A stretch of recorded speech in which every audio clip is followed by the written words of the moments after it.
Hey Tony, it's Friday, and first off, to answer your question of the week, I think my favorite paradox is the grandfather paradox, but not in the way you're thinking. So there was a great animated show mid 2000s that I loved and you and I watched a couple times together. That was Futurama. Well, in Futurama, they did my favorite joke slash parody of the grandfather paradox, and that is the main character's name, who is Fry. His name is Fry. He's kind of a loser, not really good at anything, but they end up going back in time to the Roswell crash, and Fry becomes his own grandfather by sleeping with his grandmother.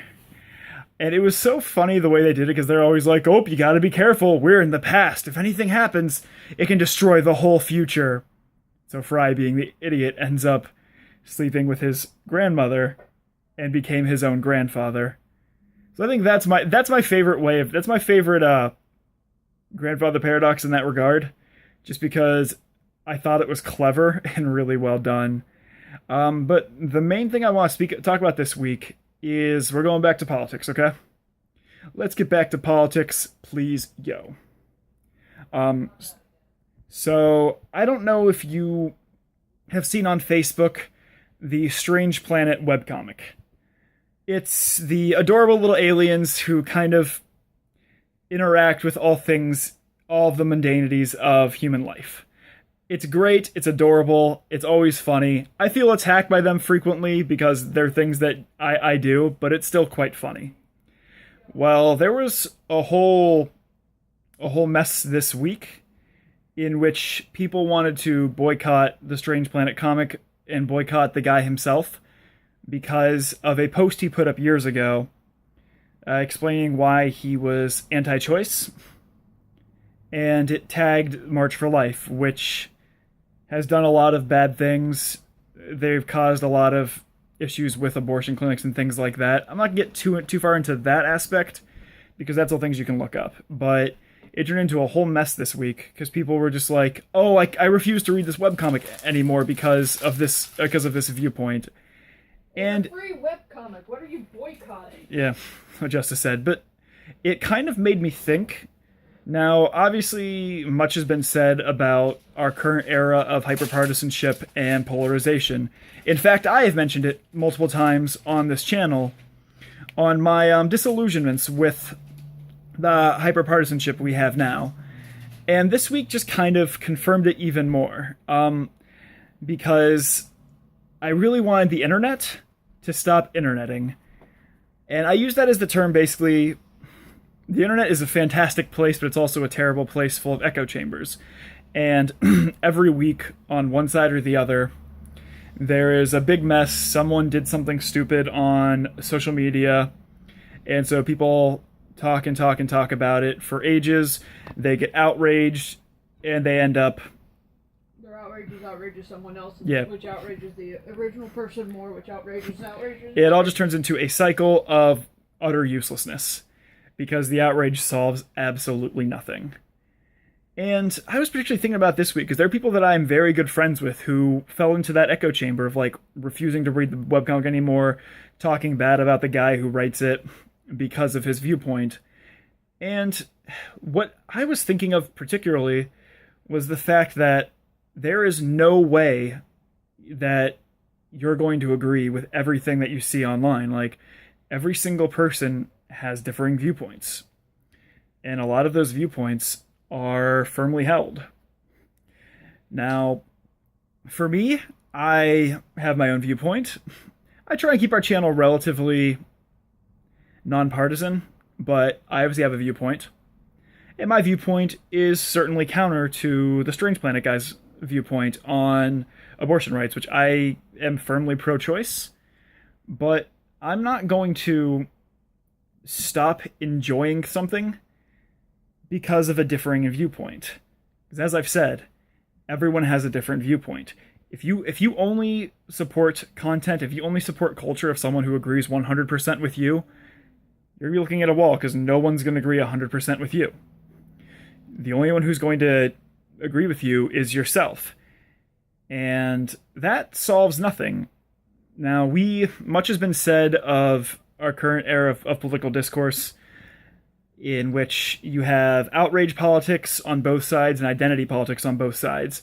Identity politics are basically like you hold something so dear, a viewpoint so dear to yourself, that it becomes part of your identity. And anyone who speaks out against that viewpoint is speaking out against you personally. And that accomplishes nothing. Because, I said, no one's going to have the same identity as you. People are going to have completely valid viewpoints that are going to be differing. And that's just the way it goes. And then you also go into the trap of outrage politics, which happens particularly in your echo chambers of social media, in which most people follow groups and follow people of things they agree with, and tend to try and ignore things they don't agree with. Which is all fine and dandy, except when you kind of look at it and go, the fact that you're only focusing on one side means you're dealing with an entirely different set of facts than somebody else's. And no place is that seen more commonly than on online chat groups, online chat rooms, things like that, and social media posts, in which people are going to talk about something they firmly believe in, and someone's going to obviously disagree with it, and the internet turns into a cesspool of outrage on both sides, of insulting each other, death threats, etc., and it's absolutely pointless. It accomplishes nothing. It doesn't make anybody feel any better. It doesn't help any discourse, and leads us into this trap of hyperpolarization, in which people can't even agree that climate change is real when there is firm proof of it, or even better, people can't agree that evolution exists, even if there's firm proof of it, because each group is going to be involved in their own circles, and they're going to be in circles of people they agree with, viewpoints they follow, and they won't even pay attention to someone who disagrees with it. And I see this all the time online, in which, because I have friends from all political sides, and I think almost every view is valid. Now, there are some views that I find that are invalid, which is mostly hate politics. Flat earthers, yeah. But I'm going, flat earthers are, you know what? They firmly believe that. They are objectively wrong, but they firmly believe that, and I know that no matter what I do, I'm not gonna change their opinion. But they have followers all over the globe, Josh. I'm aware. But it's like, the only viewpoints that I find completely invalid are hateful viewpoints and viewpoints that are strictly designed to harm other people. But most other viewpoints are totally valid. They're going to be, someone's going to look at it this one way, I'm going to look at it another. And there comes a point where you just have to agree to disagree, because to kind of fall back into the identity politics, those viewpoints are so ingrained into who you are that you refuse to accept anything else. And I'm subject to that as well. There are viewpoints that I find that I am so strongly for that anytime someone goes against it, it can feel like a personal affront. And then I have to stop myself for a moment, just go, let's take a step back. This might be something I strongly believe in, but they have a different viewpoint, they have a different culture, they have a different opinion than I do. And I need to, if not necessarily agree with their opinion, at least respect that they have one.